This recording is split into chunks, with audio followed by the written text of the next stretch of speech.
Les grandes calligraphies de la dynastie des Ming exposées à Taipei, c'est le sujet du décryptage d'aujourd'hui qui vous est présenté par Florian Dai.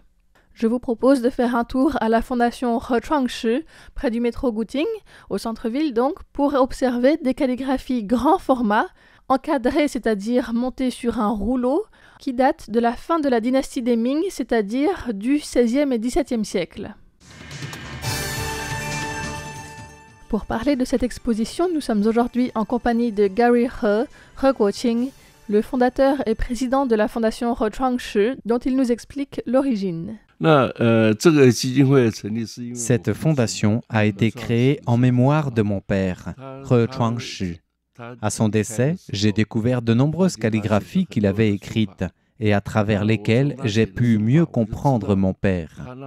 Par exemple, mon père avait calligraphié un poème du célèbre poète chinois Su Tongpo, écrit quand il était en exil dans le Sichuan et que sa femme lui manquait. Quand j'ai vu ce poème recopié par mon père, j'ai compris que ma mère, qui était décédée avant lui manquait. L'art de la calligraphie chinoise ou de l'écriture des caractères avec un pinceau et de l'encre sur du papier ou parfois du tissu a donc non seulement cet aspect esthétique, mais aussi rempli d'autres fonctions, des fonctions sociales, des fonctions littéraires, parfois des fonctions éducatives et d'autres encore. J'ai créé cette fondation parce que je pense que la calligraphie est un héritage très important pour les Chinois. Quelques caractères, des pinceaux et du papier. C'est à la fois très simple et ça permet d'entrer en lien avec des personnes qui ont vécu il y a des centaines d'années, d'exprimer ses pensées et ses émotions. C'est un peu comme quand on écoute une œuvre de Beethoven, mais là, on y participe aussi, en écrivant soi-même. Il évoque aussi un autre poème écrit par son père, un poème de la dynastie Tang écrit il y a plus de 1000 ans par Wang Han, qui parle de la guerre. Et lorsque Gary He a lu ce poème calligraphié par son père, il s'est souvenu qu'il avait participé à la guerre contre le Japon pendant la Seconde Guerre mondiale et avait compris que ce poème était une manière de rendre hommage à ses compagnons de bataille.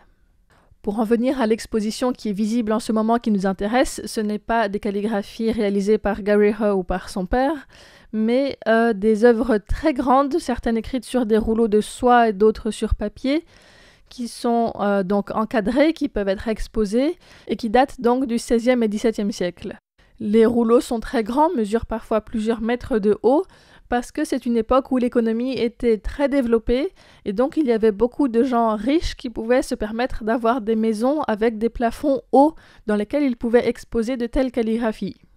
À cette époque, l'Espagne a découvert l'Amérique centrale et l'Amérique du Sud où se trouvaient de nombreuses mines d'argent.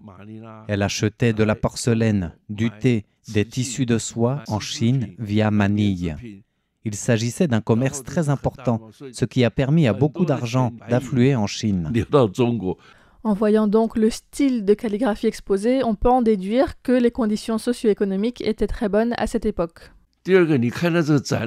Deuxièmement, l'exposition présente les matériaux utilisés, à savoir différents types de soie sur lesquels les calligraphies sont réalisées, le tuyen et le ling.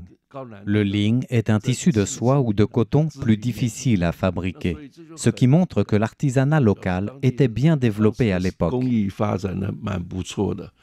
Pour faire un petit point technique, le tuyen est un type de tissage fréquemment utilisé, avec une alternance des fils de chêne et des fils de trame, donc un au-dessus, un en dessous, qui est le plus classique, disons, alors que le tissage du ling donne une impression de tissage en diagonale par l'alternance d'un fil de trame passant sur et sous 2 fils de chêne à chaque fois, et le fil de trame suivant se décale d'un fil par rang.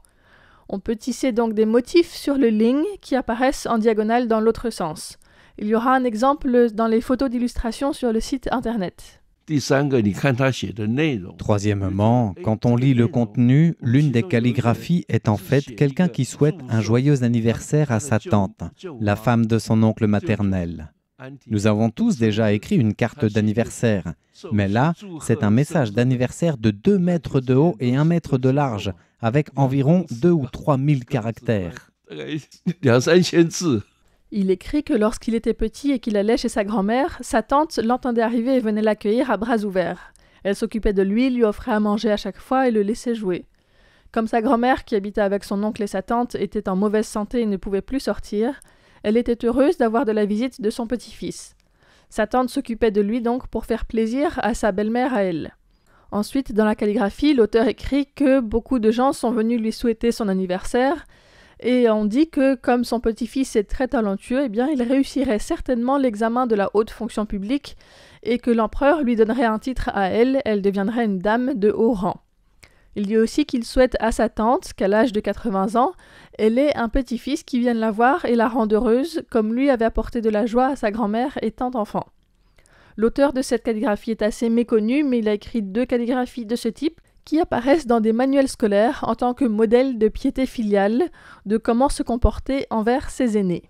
Vous me direz peut-être que c'est bien beau de connaître cette histoire, mais que si on ne comprend pas le mandarin, c'est plus difficile d'apprécier la calligraphie chinoise.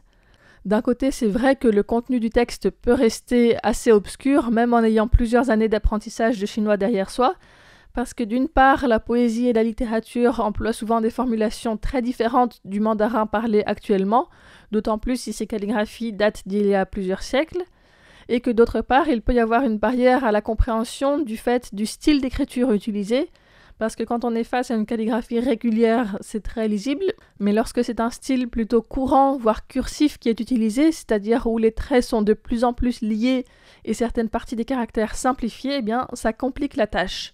Pour cette exposition, la plupart des œuvres sont écrites en style cursif, qui était très populaire à l'époque, qui est assez libre et qui permet d'exprimer ses sentiments à travers la calligraphie en jouant sur la taille, l'épaisseur des traits, la position des caractères et d'autres éléments comme ça qui font que même si on ne comprend pas le sens du texte, eh bien on peut capter l'énergie qui s'en dégage. Lors d'une exposition que nous avons organisée à Shanghai, un rouleau très long présentait un poème calligraphié par Fu Shan en utilisant différents styles de calligraphie.